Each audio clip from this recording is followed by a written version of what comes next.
A partir de agora, a Timbira apresenta Direito no Ar. Direito no Ar. Fique por dentro dos direitos e deveres do cidadão. Direito no Ar. Na Rádio Timbira. No ar, Heraldo Moreira, comunicando. Olá, meus amigos e minhas amigas do Direito no Ar, programa que é fruto da parceria entre a Rádio Timbira, a Associação dos Magistrados do Maranhão e o Instituto Mérito. A Rádio Timbira é a emissora oficial do Estado do Maranhão, sendo vinculada à Secretaria de Comunicação Social, cujo secretário é o jornalista Ricardo Capelli. O diretor-geral da Timbira é o também jornalista Robson Paes. A Associação dos Magistrados do Maranhão é presidida pelo juiz Olídice Barros e tem como diretora de comunicação a juíza Marcela Lobo. O Instituto Mérito divulga em seu perfil no Instagram eventos acadêmicos e humor jurídico. Os eventos servem para aqueles que precisam de certificados de atividades complementares para fins de graduação. Lembramos que o Direito no Ar é gravado e sempre tem em seu primeiro bloco entrevistados falando sobre um determinado tema de interesse dos nossos teleouvintes. Hoje iremos discutir o projeto Judiciário na Escola, com a juíza de direito Samira Riuli, que atua na Vara da Infância e Juventude e no Juizado da Violência Doméstica e Familiar contra a Mulher em São José de Ribamar. O projeto Judiciário na Escola é desenvolvido junto aos estudantes do ensino médio do município de São José de Ribamar e consiste em palestras abordando a questão da violência doméstica, o uso de drogas, dentre outros temas. Doutora Samira, muito bom dia, muito boa tarde, muito boa noite, porque como o programa é gravado e pode ser assistido em qualquer horário, a gente cumprimenta dessa forma. Doutora Samira, e esse projeto? Judiciário na Escola. O que seria exatamente? Então, pessoal, na verdade, o título do projeto é o Judiciário nas Escolas, com eles e com elas, por eles e por elas. Quando eu iniciei, no dia 19 de agosto, lá em São José de Ribamar, na verdade, essas duas competências que eu tenho da infância e juventude, nessa área só atuo no processamento e julgamento dos atos infracionais, né, onde há adolescentes em conflitos com a lei, e na área da violência doméstica e familiar contra a mulher.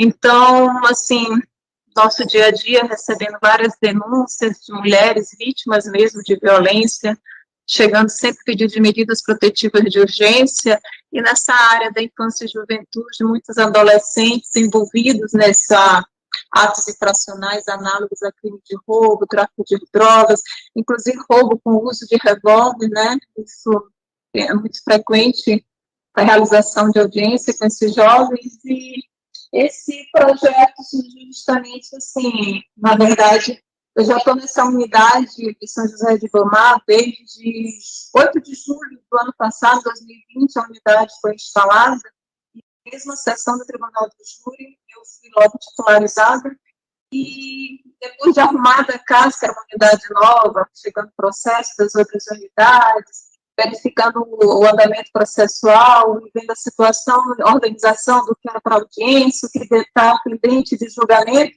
com a casa já arrumada, eu pensei, eu preciso realizar um projeto social, porque é uma competência, assim, as duas são competências complexas, né, e aí eu imaginei, assim, eu estava procurando algum tema, mas não me identificava com nenhum, assim, algum projeto que eu pudesse me envolver e desenvolver em São José de Ribamar. E aí, agora em julho, depois de completado na comarca, logo em agosto, quando eu retornei das férias, eu fiz uma audiência. Foi assim, uma situação assim, que a partir dessa audiência, gente, eu preciso logo começar o projeto, que não tinha nem nome, na verdade. Uma audiência em que um adolescente de 16 anos de idade, que havia sido apreendido por roubo, né, ato infracional análogo ao crime de roubo com uso de arma, 16 anos de idade. Durante a qualificação dele, eu perguntando os dados pessoais, quando eu perguntei até que ano ele tinha estudado, grau de escolaridade, ele falou, estudei até o 4º ano. perguntei o que ele fazia da vida. Ele disse assim: tia, eu passo o dia nas quebradas com meus parceiros. Aí eu só vou para casa para dormir. Aí eu, final das perguntas, eu perguntei se ele tinha algum tipo de vício com álcool, drogas. Ele disse: eu sou traficante desde os 12 anos de idade. Gente, que dali, assim, sabe, pesou, assim, muito na minha atividade como magistrada. Eu parei, assim, mais para refletir, gente, até onde, né, o que eu estou fazendo em prol desses adolescentes para mudar essa realidade. Ali era apenas um adolescente, mas há tantos outros, né, na mesma situação, e que muitas vezes a gente fica de braços cruzados, né, que às vezes com uma sentença, com determinação de internação para esses, em alguns centros, a gente vê que talvez possa ser insuficiente. A gente precisa ajudar a mudar essa realidade, cada um fazendo a sua parte. Na mesma hora acabou a audiência, ali me chocou muito, né, a fala desse menino, assim, tão desorientado na vida, desassistido. Eu pedi para a secretária judicial que trabalha comigo, me apresenta alguma diretora de escola, eu preciso desenvolver um projeto envolvendo justamente os adolescentes, que eu possa abranger as duas competências, inclusive Maria da Penha. E outra questão que me chama muita atenção em São José de Ribamar, eu sou magistrada há quase 23 anos, mas eu sei que a realidade lá é bem parecida com todo o restante do país. A maioria das audiências, quase em todas as audiências, posso assim dizer, não é da qualificação de testemunha, réu, vítima, agressor, seja lá a situação, adolescentes e conflito da lei, quando a gente pergunta o grau de escolaridade, é impressionante, as pessoas estão abandonando o estudo, isso em grande escala, e chamando muita atenção. Raramente aparece alguém que tenha concluído o ensino médio. Engraçado, na faculdade, é isso aí, acho que eu não contabilizo nenhum ou dois, há 1 ano e 2 meses em São José de Ribamar. E aí, em razão disso, né, a necessidade também da gente provocar esse estímulo, incentivo aos estudos, à leitura, então eu desenvolvi esse projeto, me apresentei lá na escola, Centro de Ensino São José de Ribamar, me apresentei para a diretora, falando: olha, preciso desenvolver, dar palestra, dar fazer algo que possa sensibilizar os jovens, né, na questão da Maria da Penha, na questão o que potencializa muitos dos registros de ocorrência que dizem respeito à Lei Maria da Penha. As agressões são potencializadas pelo uso de álcool e drogas. E a gente sabe quantos jovens, essa rotina no mundo das drogas inicia muito na fase da adolescência.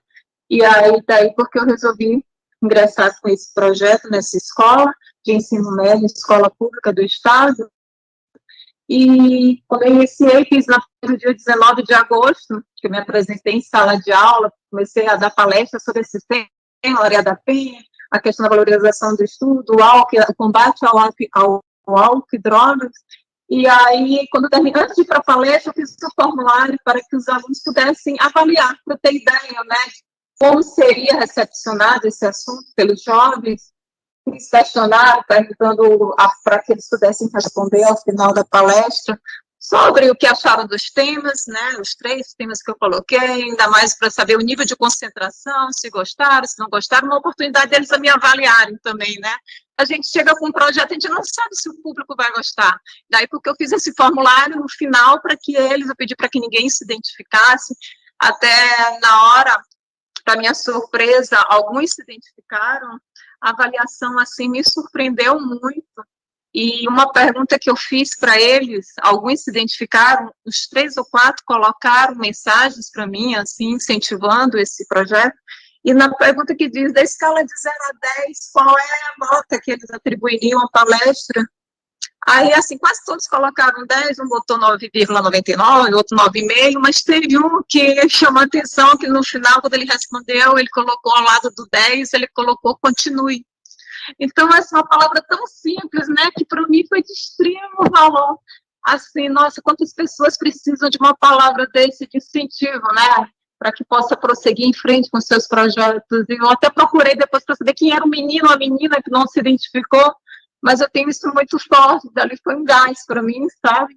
E na hora não tinha tema, isso foi numa 19 de agosto, uma quinta-feira, e no sábado fiquei matutando, assim, como seria, eu amanheci com esse tema do projeto, esse título, o judiciário nas escolas, com eles e com elas, por eles e por elas, porque é junto ali, os 2 gêneros, né, masculino, feminino, os 2, o projeto é tanto para ele como para ela, para a juventude, e ali o projeto, na verdade, assim, eu estou indo talvez não tanto como magistrada, mas como cidadã.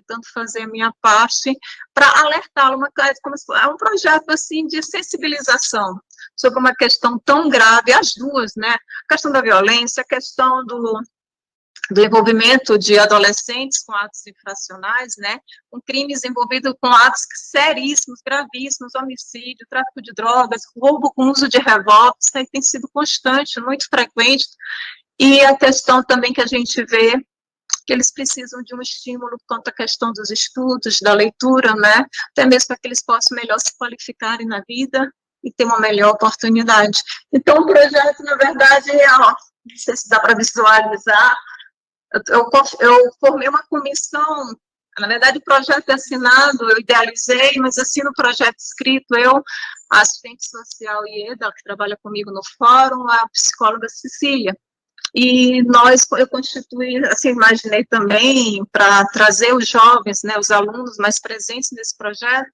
uma comissão com 6 alunos também integrando, e para formar uma cartilha, que nós elaboramos, e a ideia é compartilhar essa cartilha. Apenas o meu blá blá blá em sala de aula, né? Eu comecei só dando palestra, depois eu me toquei, gente, isso aqui poderia virar uma cartilha, né? Para que eles também possam compartilhar, levarem adiante a mensagem. Aí são questões assim da violência contra a mulher, algo assim gritante mesmo, todo dia, pedido de medidas protetivas por diversas razões.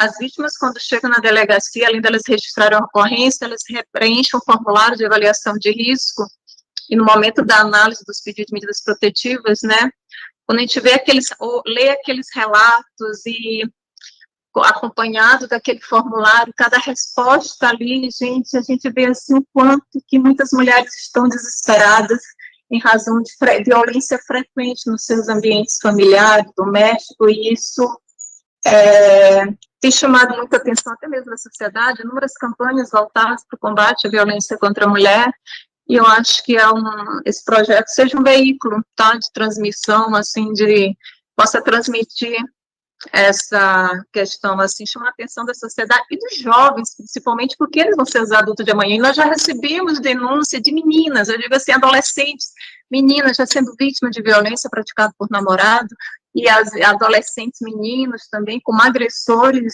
e isso é uma questão, assim, que precisa ser melhor trabalhada em sala de aula, nas escolas, quando não for possível no seio das famílias, né, que a gente sabe que algumas pessoas, alguns adolescentes, não possuem uma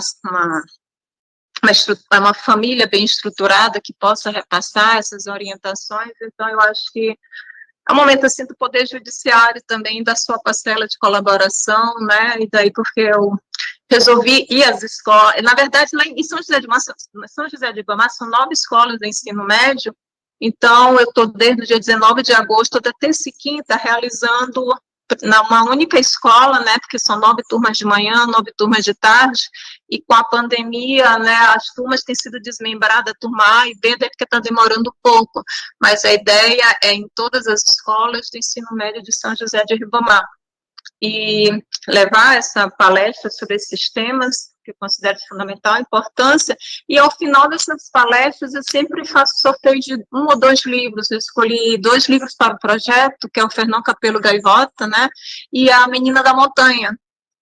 Tem uma história brilhante, a trajetória de uma americana, assim, muito pobre, sofria diversas violências familiares, e o pai não concordava com nada que viesse do poder público, nem saúde, nem educação, e o sonho dessa menina era estudar, e o pai não proporcionava esse momento para ela, e de forma que ela lutou.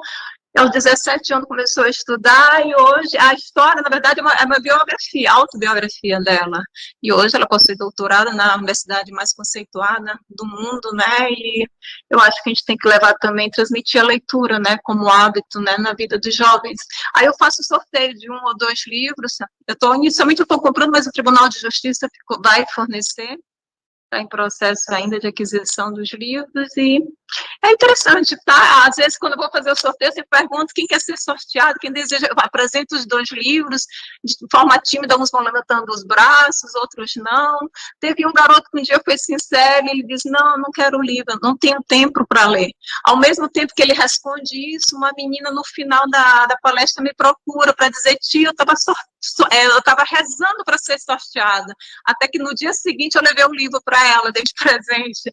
Porque, assim, são pessoas, muitas delas, a gente sabe que não tem acesso mesmo, condições de comprar livro, e eu faço a apresentação até de um link, né, que a gente sabe que pode baixar livros pelo celular de forma gratuita, né, então a gente precisa compartilhar também essas informações com eles, e acho que, assim, a meu ver, assim, eu saio sempre satisfeita das salas de aula, tá, e eu vejo que eles estão dando uma boa recepção ao projeto.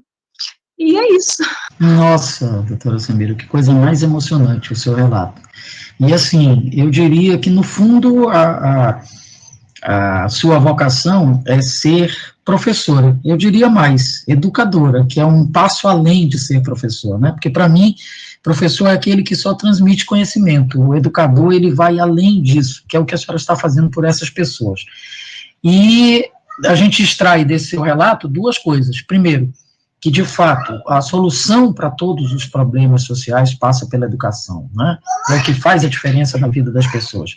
E bonito de ver também a sua preocupação em não atuar só na sua atividade, que é a punição, e atuar também de forma preventiva, para que não tenha que punir, né? Porque alguém já disse, eu não me lembro quem, que se a gente educa a criança, a gente não precisa punir o homem, né, o adulto.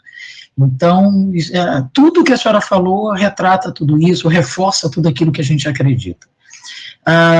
Agora, uma questão, doutora Samira, além desses temas que a senhora aborda nessas palestras, a senhora já pensa ou já faz também, ainda que discretamente, alguma coisa no tocante à educação sexual, porque a gente sabe também que é um problema entre os adolescentes, a gravidez precoce e as consequências danosas disso. Veja só, deixa eu lhe falar, eu procurei desenvolver um projeto, né, que envolvesse essas 2 competências e ao mesmo tempo que eu possa executá-lo também de forma a não comprometer a minha pauta de audiências, tanto é que inicialmente eu tenho realizado às 7h15 da manhã na escola, para que 8h30, 9h eu possa dar início à minha atividade mesmo, com análise processual, realização de audiências, então, assim, essa área aí que está colocando, eu não tenho desenvolvido nenhum projeto, inclusive crimes contra criança e adolescente, né, inclusive esses abusos e tudo mais,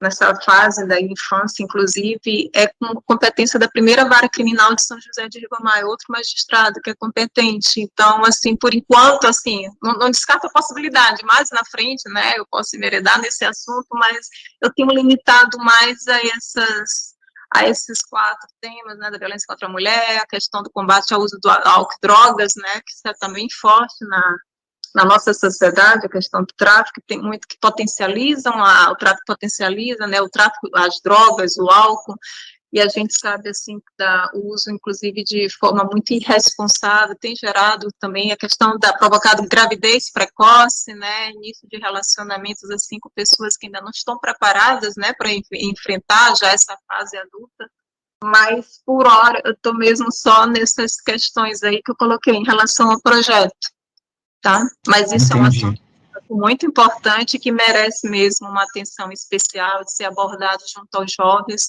Concordo com isso mesmo.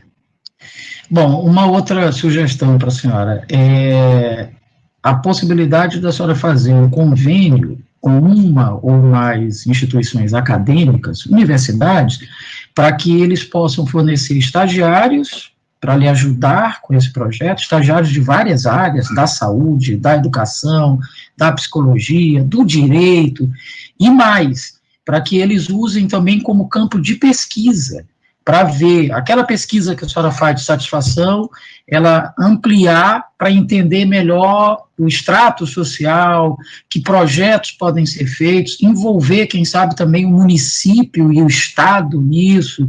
Enfim, esse seu projeto é de uma grandeza que talvez a senhora ainda não tenha percebido, né? Tenha percebido na dimensão pessoal, mas não tenha percebido na dimensão acadêmica, pública, social.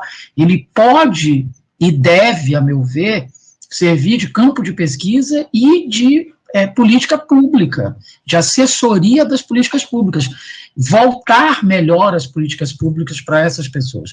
A senhora pensa nessa possibilidade também? Veja só, como eu lhe falei, né, esse projeto, assim, eu idealizei, assim, eu fui lançando as ideias e eu tenho lá, como eu falei, a assistente social e psicóloga do Núcleo Psicossocial do Fórum de São José de Ribamar, que elas atuam comigo nessa área da infância e juventude, né, em relação aos atos infracionais, e da Lei Maria da Penha, né, elas fazem entrevista, né, com vítima, agressores, adolescentes, para emitir o relatório do processo. E, assim, durante a execução do projeto, na verdade, eu vou sozinha na palestra, em sala de aula, demora mais ou menos uma hora, demora 1h30, 1h40, é muito assunto a ser abordado, né, quase não sobra tempo, assim, para abrir espaço para perguntas, né, alguma dúvida que eles queiram tirar. E, assim, por hora, assim, eu não tinha nem imaginado essa possibilidade que colocaste aí, né, de abrir esse espaço para outras estagiários, outras áreas, né, que possam, inclusive acadêmica, né, que possa, a partir daí, desenvolver algo mais, né, em relação a essas atividades que eu tenho desenvolvido em sala de aula. Também não descarto a possibilidade, não, é possível também. Assim, eu já proferi, estou há 2 meses nessa escola. Terminei o turno matutino e vou iniciar agora, a próxima semana, o turno vespertino. E a ideia é prosseguir nas demais, são 9 escolas de ensino médio, né, escolas públicas de São José de Ribamar, e a ideia é prosseguir, mas não descarto a possibilidade, né, de encontrar outros parceiros, né, que possam dar uma força para esse projeto, que eu acho que eu vejo a satisfação dos alunos quando eu estou lá, tá, eles prestam muita atenção, eu acho que eles dão uma resposta, assim, mesmo calados, pelo olhar, a gente percebe, assim, o quanto que eles ficam atentos, eu já vi aluno fazendo anotações.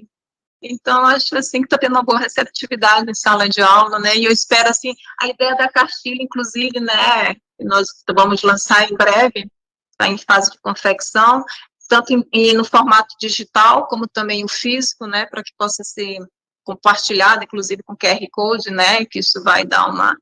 Às vezes é que eu falo para eles, olha, às vezes o problema está dentro de casa, algumas mulheres, por exemplo, já em audiências falam, doutora, eu sofro abuso, o meu relacionamento, eu estou no relacionamento abusivo há tantos anos e eu não me dava conta.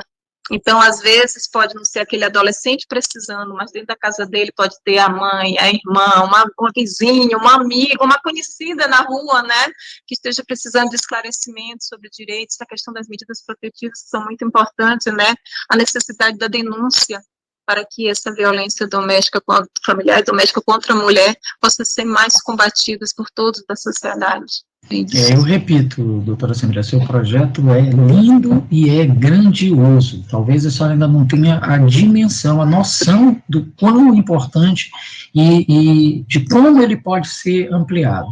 Bom, o Tribunal de Justiça do Maranhão, a senhora já disse, está apoiando, inclusive está providenciando a doação dos livros e tal, mas o CNJ, a senhora já pensou ou já inscreveu esse projeto para aqueles prêmios que o CNJ costuma dar? Não, ainda está no âmbito, assim, bem, de uma forma tímida ainda, a divulgação.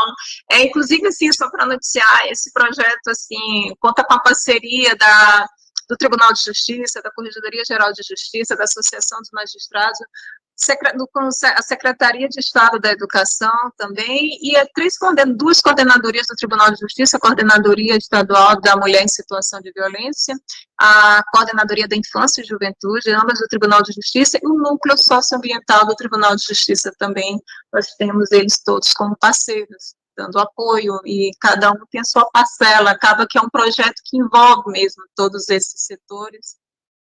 É isso, assim, por enquanto ainda estou de forma tímida nesse projeto, e agora que a gente está começando a compartilhar, assim, dar publicidade a ele, e a ideia é, quem sabe, chegar ao conhecimento do Conselho Nacional de Justiça, ainda vou ver essa possibilidade, mas por hora está mesmo só no âmbito aqui de São José de Ribamar mesmo. Maravilha, olha, a conversa tão boa, tão agradável, que o tempo passou assim, voando, e a gente chegou ao fim da nossa entrevista. A gente agradece muito a participação da magistrada estadual, Samira Riuli, e abrimos espaço para suas considerações finais. Então, eu gostaria de agradecer o espaço, né, que está sendo propiciado aí no programa, para que o Poder Judiciário possa mostrar um pouco das suas atividades que vão além do trabalho, análise processual, um trabalho social que nós temos desenvolvido, não apenas eu, Samira, em São José de Ribamar, muitos outros magistrados maranhenses também desenvolvem excelentes projetos, e esse programa também abre esse espaço, né, para mostrar um outro lado do Poder Judiciário, né, não só da análise processual, mas daquele também que se preocupa muito com as questões sociais, e que a gente está aqui, é aquilo que eu falo, às vezes eu me vejo mais como cidadã do que uma magistrada em sala de aula. É uma forma que a gente tem, assim, de fazer um alerta aos jovens, né, que são os adultos de amanhã, que já precisa ser trabalhado melhor, tanto no adolescente como na adolescente, os dois juntos em sala de aula, daí porque o projeto é com eles e com elas, por eles e por elas, né, e aí, isso me coloca à disposição para mais esclarecimentos em outra data, em outro momento mais oportuno. Só tenho a agradecer mesmo. Nós que agradecemos. Faremos um rápido intervalo, mas logo estaremos de volta com o seu Direito no Ar. Continue conosco. Estamos apresentando Direito no Ar. Direito no Ar. Fique por dentro dos direitos e deveres do cidadão. Direito no Ar. Na Rádio Timbira. Uma mentira repetida 1000 vezes vira verdade? Não! É falso que o Supremo tenha tirado poderes do presidente da República de atuar na pandemia. É verdadeiro que o STF decidiu que União, estados e prefeituras tinham que atuar juntos, com medidas para proteger a população. Não espalhe fake news. Compartilhe as verdades do STF. youtube.com/TV Timbira. Acesse e acompanhe a programação da Nova 1290.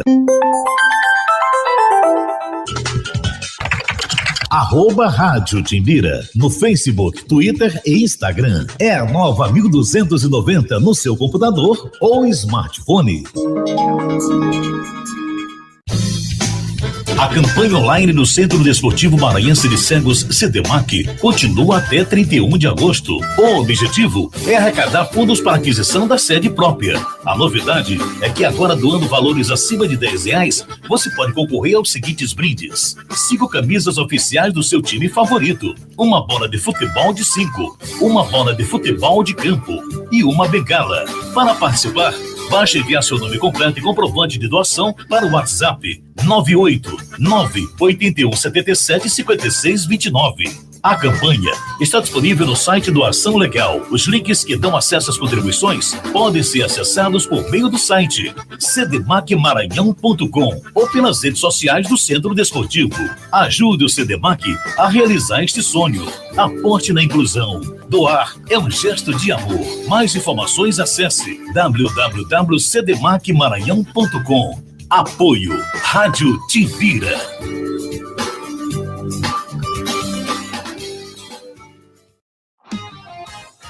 Estamos de volta. Direito no Ar. Direito no Ar. Fique por dentro dos direitos e deveres do cidadão.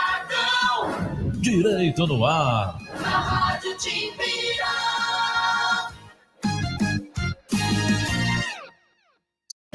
No ar, Ealdo Moreira, comunicando.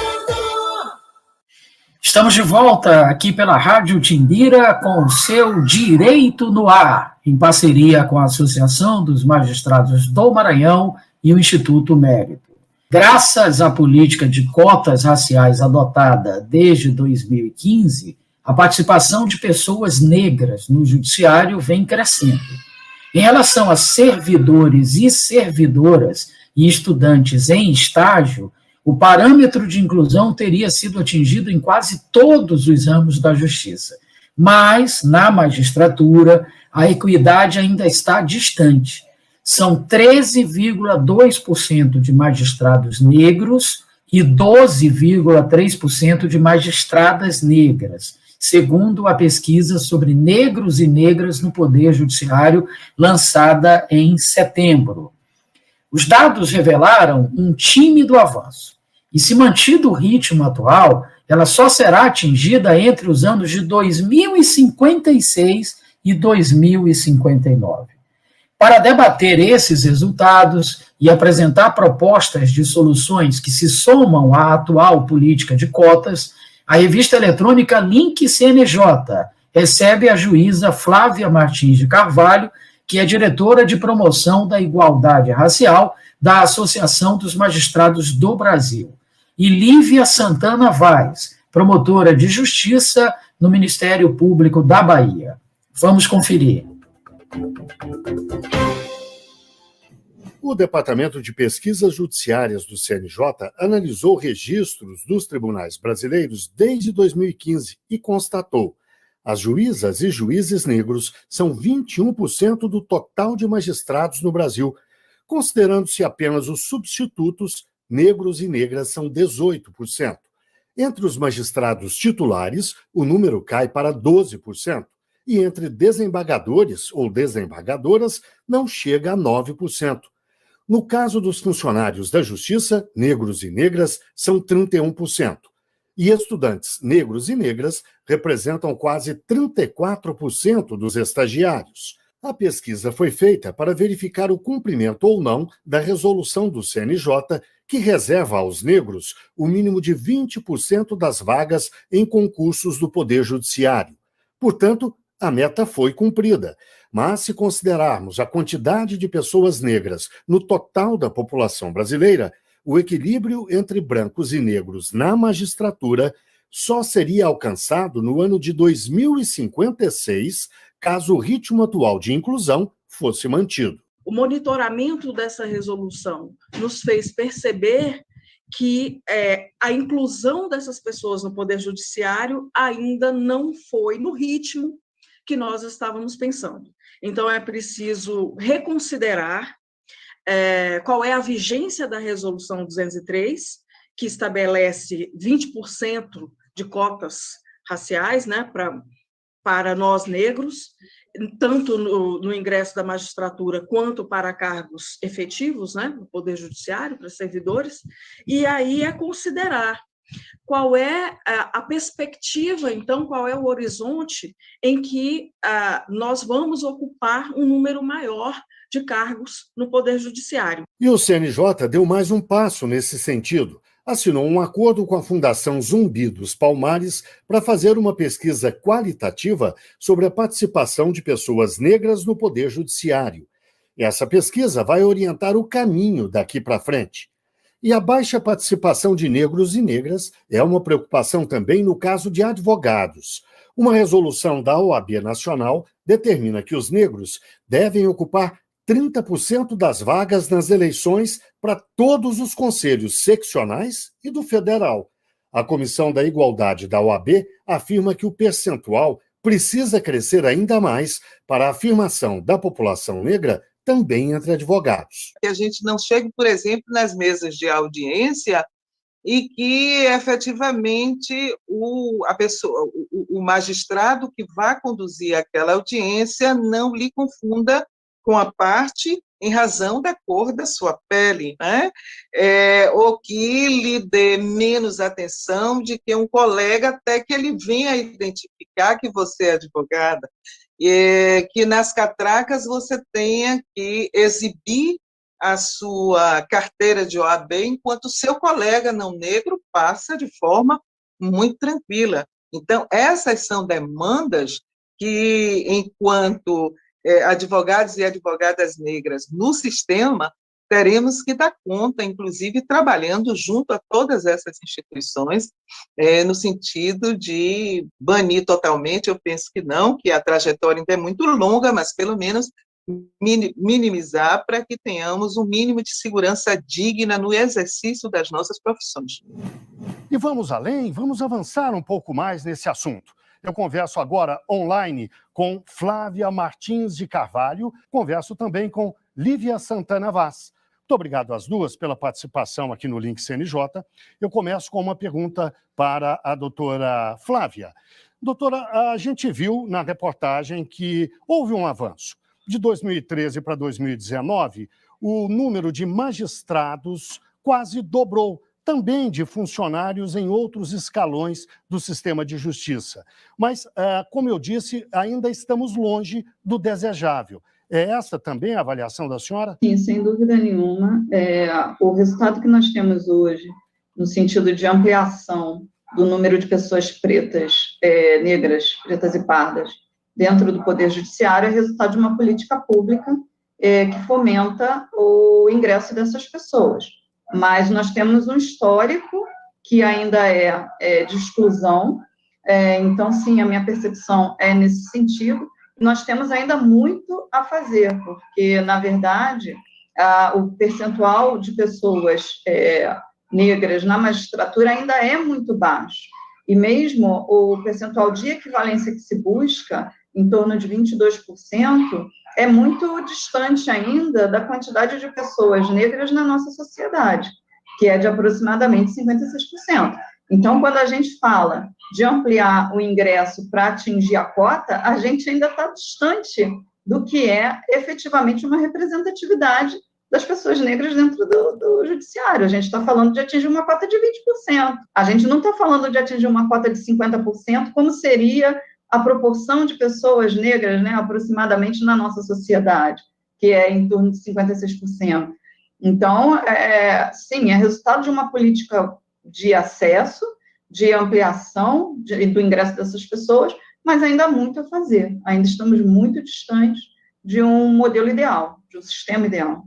Doutora Lívia concorda que ainda estamos longe do modelo ideal, mais do que isso.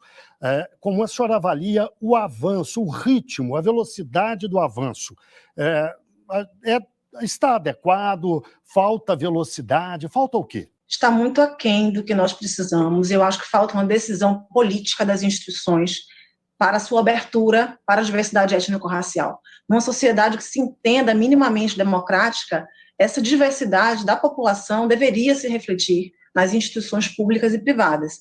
Então, se o sistema de justiça assumir a responsabilidade por essa promoção da igualdade, vai adotar medidas concretas para garantir que pessoas negras não só tenham vagas reservadas, mas preencham essas vagas. É muito comum que nós vejamos ainda hoje turmas inteiras de juízes e juízas, promotores e promotoras, defensores e defensoras, somente com pessoas brancas. E nós nos perguntamos onde estão as cotas raciais nesses casos.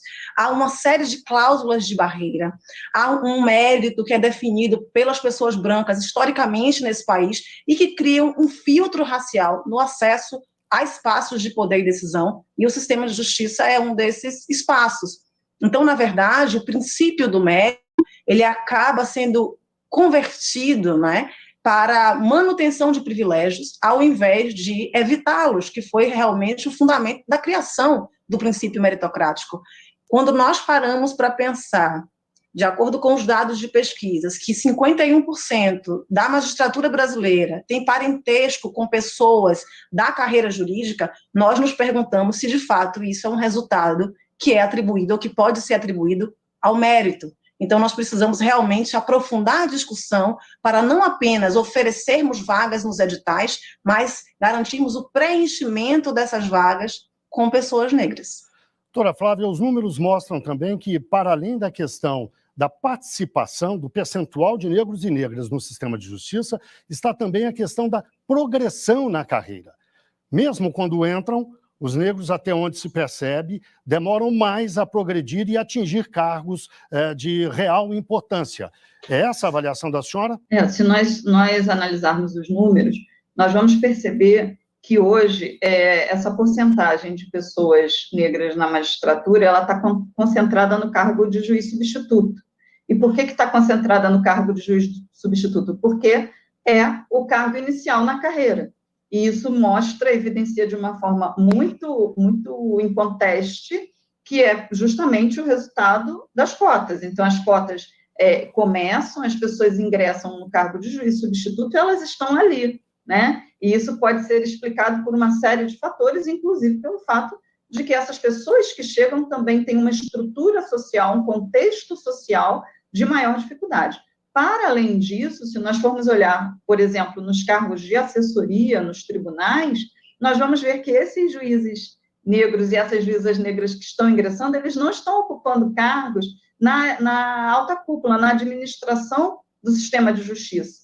E, consequentemente, não vão ter a possibilidade, a oportunidade de atuar para que essas políticas públicas sejam ampliadas. Eu quero pegar um gancho na fala da doutora Lívia, quando ela menciona a cláusula de barreira. Nós temos, os números do relatório indicam isso, que 57%, 51,1% dos tribunais não estabeleceu cláusula de barreira para o ingresso de cotistas. Vamos olhar o inverso, né? Significa que aproximadamente 30%, 40% dos tribunais colocaram alguma cláusula de barreira, em algum concurso, cláusula de barreira. Para quem não sabe o que é a cláusula de barreira, é um mecanismo que vai dificultar o acesso das pessoas negras ao cargo de magistrado, de magistrada dentro do judiciário. Então, isso é algo para a gente pensar. A gente não está conseguindo atingir a cota de 20%.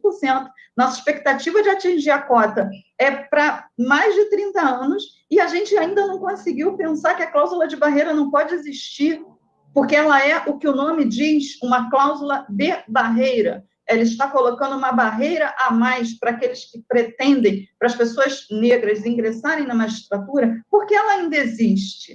Doutora Lívia, a doutora Flávia disse que as cotas são o mínimo. E qual é o máximo? Até onde é preciso chegar? Quais são, diria a senhora que listasse, quais são as principais medidas que o judiciário, o sistema de justiça como um todo, precisam tomar para vencer essa questão? Olha, as cotas são uma reparação histórica, né? Uma medida de reparação histórica. A doutora Flávia reforçou o que eu disse antes, que as cláusulas de barreira trazem impedimentos, obstáculos para que pessoas negras acessem esses cargos. Mas, para além das cláusulas de barreira, nós temos outros tantos obstáculos que dizem respeito à forma como o concurso é realizado. As comissões dos concursos, as bancas, são inteiramente brancas, muitas vezes brancas e masculinas, né? O conteúdo das provas são conteúdos que trazem também uma filtragem racial. A partir do momento em que você exige, por exemplo, na primeira etapa do concurso, das provas objetivas, uma competência de memorização quase que exclusiva. Quem são as pessoas que têm tempo ocioso para garantir essa competência de memorização, né? As provas de títulos também, quando nós analisamos quais são os títulos cobrados, pós-graduação, mestrado, doutorado, as pessoas negras nesse país tão racista, né, ainda não acessam esses espaços. Então, é preciso que a gente reflita realmente o que é que faz com que uma pessoa branca, né, da elite brasileira seja mais importante num espaço como esse do que uma pessoa negra da periferia, da comunidade e advinda dos movimentos sociais. Então, é preciso realmente refletir outras medidas para além das cotas, mas primeiro, antes de tudo, garantir que as cotas alcancem o seu efeito, porque elas não estão alcançando o seu efeito. Então, é pensar que essa estrutura, né, os seus quadros, a sua composição, ela não é diversa, e não ter diversidade significa que nós teremos visões parciais de justiça, visões parciais de igualdade e de liberdade, ou seja, a subrepresentação, quase ausência de pessoas negras, e ainda mais de mulheres negras, que são apenas 5% na magistratura brasileira como um todo, acaba gerando um impacto direto na maneira como nós construímos a justiça, que é uma maneira também racialmente seletiva, racialmente hierarquizada. Eu vou dar o exemplo da Lei Maria da Penha. Nós temos os dados dos atlas da violência, anualmente, demonstrando que há uma tendência de queda nos feminicídios no Brasil. Embora tenhamos uma tendência de queda, os feminicídios de mulheres negras, a cada período de 10 anos, têm aumentado, enquanto diminui, no mesmo período, os feminicídios de mulheres brancas. Então, nós temos que nos perguntar, o que acontece com a Lei Maria da Penha, uma lei supostamente universal, que ela não consegue proteger mulheres negras na mesma medida em que protege mulheres brancas, ainda que a proteção de mulheres também não seja satisfatória. O problema está com a lei ou está com quem aplica ou deixa de aplicar a lei? Então, garantir diversidade no sistema de justiça é garantir também qualidade do serviço prestado para o cidadão, para a cidadã. Então, é um impacto realmente direto na sociedade, garantir essa diversidade étnico-racial, mas não apenas, garantir também a diversidade de orientação sexual, né, de diversidade de gênero, garantir o acesso de pessoas com deficiência também é fundamental, ou seja, nós não podemos mais ter uma justiça de olhos vedados. Doutora Flávia, sobre essa questão de gênero, sobre o problema das mulheres pretas em particular, sabe-se que a situação delas é pior do que a dos homens pretos, a discriminação é ainda maior. O que a sua vivência pessoal lhe diz sobre isso? A senhora, na sua vida pessoal ou até mesmo na sua carreira, enfrenta esse problema diariamente? Não. Nosso cotidiano é de tratar, de lidar com colegas predominantemente do sexo masculino, com advogados, com réus, com partes que são predominantemente homens.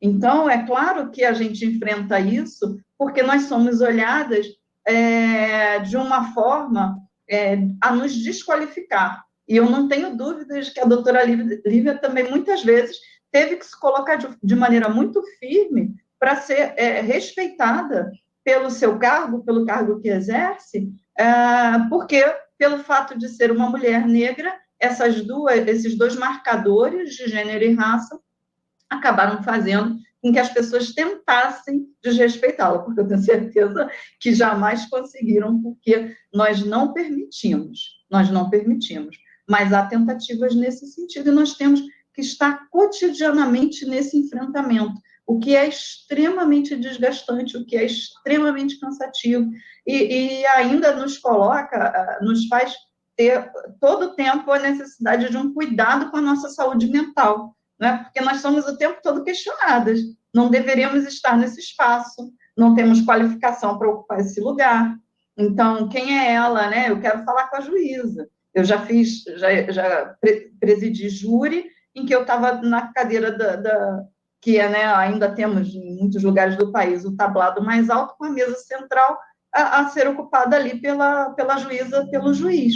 Eu estava ocupando aquele lugar e, mesmo assim, o advogado entrou e perguntou quem era o juiz que ia presidir a audiência. Ele não me reconheceu, com todo o rito que envolve a audiência. É exatamente isso. Eu tenho 16 anos de carreira no Ministério Público do Estado da Bahia e até hoje eu sou indagada, né? Cadê a promotora de justiça? Mas é você que vai me atender, porque eu vim aqui para falar com a promotora de justiça, né? Isso é muito comum, né? Esse não reconhecimento, esse estranhamento de um corpo negro feminino ocupando um espaço de poder.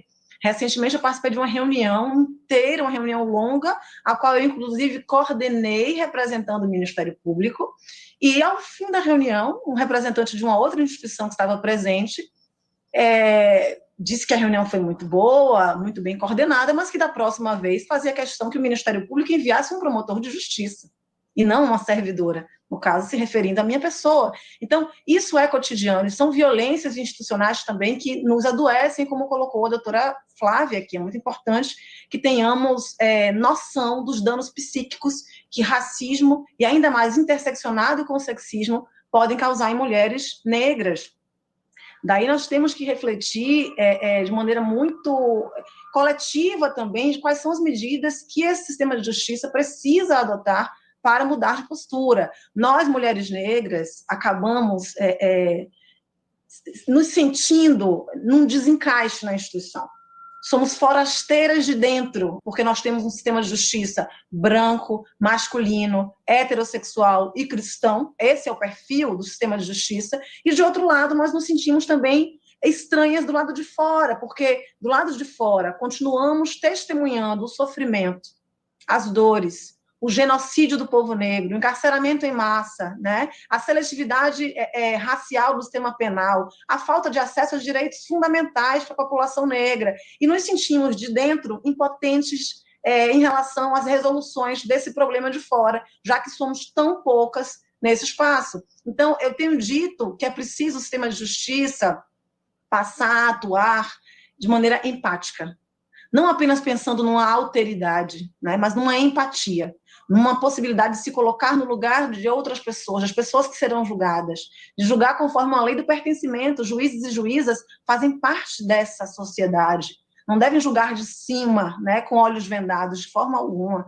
Nós precisamos efetivamente desvendar esses olhos, enegrecer esses espaços para torná-los democráticos, para torná-los minimamente democráticos. E é por isso que eu tenho afirmado que não somos nós, mulheres negras, que precisamos do sistema de justiça, porque esse sistema, historicamente, nunca nos apoiou, nunca garantiu nossos direitos, é o contrário.